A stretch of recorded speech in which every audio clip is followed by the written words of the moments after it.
مکہ کے کافروں کا بھی تھا، تو اس لیے ان کو بھی ساتھ ساتھ ایڈریس کر کے سمجھایا جا رہا ہے کہ تمہارے درمیان بھی اسی طرح نبی آئے ہیں اللہ کا پیغام لے کر، حق کی بات لے کے، تو تم اس بات کو مان لو اور انکار نہ کرو، ورنہ تم بھی اللہ کی طرف سے سزا کا شکار ہوگے۔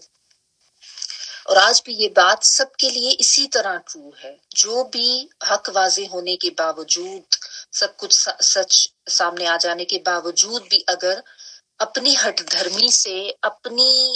زندگی کی وہ روش جو اس نے اپنی مرضی سے اپنائی ہوئی ہے اسی پر قائم رہتا ہے، تو پھر اس کو اسی پر چھوڑ دیا جاتا ہے۔ یہ بعدل جو ہے نا اللہ کی رحمت سے دوری، وہ ایسے ہر سرکش انسان کے لیے ہے۔ تو ہم سب کو اپنا معاملہ بھی ضرور چیک کرنے کی ضرورت ہے کہ کہیں ایسا تو نہیں ہے کہ کوئی بات یا کوئی حکم ایسا ہے جس پر میں بھی بس اپنی ضد کی وجہ سے یا دنیا کے لالچ کی وجہ سے میں اس کے اوپر جمی ہوئی ہوں اور میں حق بات کا انکار کرتی ہوں۔ اللہ تعالیٰ معاف کرے، ایسا نہیں ہونا چاہیے۔ اور یہ بھی کہ انسان کے اندر پھر عاجزی بھی ہونی چاہیے اپنے اللہ کے احکامات پر آ کے ان پر عمل کرنے کے لیے۔ ٹھیک ہے، آگے دیکھیں، آیت نمبر 61 پڑھ رہی ہوں۔ وَإِلَى ثَمُودَ أَخَاهُمْ صَالِحًا قَالَ يَا قَوْمِ اعْبُدُوا اللَّهَ مَا لَكُمْ مِنْ إِلَٰهٍ غَيْرُهُ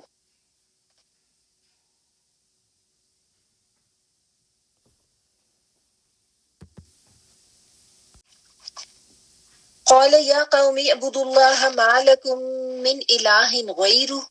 هُوَ أَنشَأَكُم مِّنَ الْأَرْضِ وَاسْتَعْمَرَكُمْ فِيهَا فَاسْتَغْفِرُوهُ ثُمَّ تُوبُوا إِلَيْهِ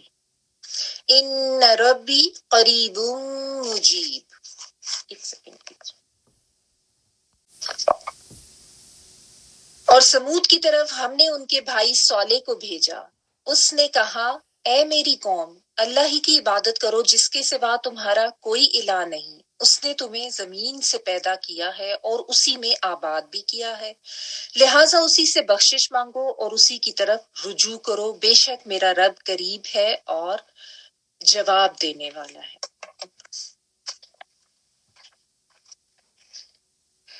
وَإِلَىٰ اور طرف سمود کے طرف سمود کے یعنی قوم سمود کے، اخاہم اخن سے ہے، اخن بھائی کو کہتے ہیں، اور ہم سے مراد ہے وہ،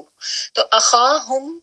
ان کے بھائی، صالحن حضرت صالح علیہ السلام اللہ کے پیغمبر تھے، ان کا نام ہے یہاں پہ، جو اس قوم کی طرف بھیجے گئے تھے۔ قولا انہوں نے کہا، یا قومی اے قوم میری، میم زیر جو ہے وہ میری کے لیے آ رہا ہے، یا قومی عبد اللہ، اور اگر آپ نے علیحدہ سے پڑھنا ہے تو آپ اعبد اللہ، یا قومی اے قوم میری، اعبد اللہ عبادت کرو اللہ کی، عین با دال جو میں کئی دفعہ ایکسپلین کر چکی ہوں، غلامی کے لیے، بندگی کے لیے آتا ہے، ٹھیک ہے، اللہ کی عبادت کرو، با لکم نہیں لیے تمہارے، من الہ کوئی الہ، غیرہ اس کے سوا، ٹھیک ہے، ماں کا ترجمہ ہم یہاں پہ نہیں کر رہے ہیں، یعنی اللہ کے سوا کوئی تمہارا معبود نہیں ہے، اور الہ کا مطلب یہ آپ کو پتہ ہے جس کی عبادت کی جائے، جس کی طرف رجوع کیا جائے، جس سے حاجتیں بیان کی جائیں، جس کو اپنا حاجت روا سمجھا جائے۔ ہوا وہ یا اس نے، انشأکم نون شین حمزہ نشو نما کا ورڈ ہوتا ہے نا وہ والا، اس نے پیدا کیا ہے تم کو، بیسیکلی یہ اٹھائے جانے کے معنوں میں آتا ہے، تو انشأکم جو ہے کم تم سب کے لیے آتا ہے، تو اس نے پیدا کیا ہے تم کو، من الارضی زمین سے، ٹھیک ہے، وَاسْتَعْمَرَكُمْ اور آباد کیا ہے تم کو، فیہا اس میں، استعمرہ جو ہے اس کا روٹ ورڈ عین میم اور را ہوتا ہے، عین میم را کا مطلب ہوتا ہے کسی جگہ کو آباد کرنا، عمارتیں بنا، عمارت کا ورڈ بھی اسی سے عین میم را سے، عمارتیں جب کسی جگہ پہ بنائی جاتی ہے، کوئی جگہ خالی پڑی ہوتی ہے، بے آباد ہوتی ہے، تو اس جگہ پہ عمارتیں مکان بنا کے اس کو آباد کیا جاتا ہے، پھر وہاں پہ لوگ آ کے رہنے لگ جاتے ہیں، تو عمرہ کا مطلب آباد کرنا، تو استعمرکم اس نے آباد کیا ہے تم کو، فیہا اس میں، ہاں سے مراد زمین ہے، پیچھے زمین کی بات ہوئی ہے نا، انشأکم من الارض سے، فاستغفروہ پس استغفار کرو اس سے،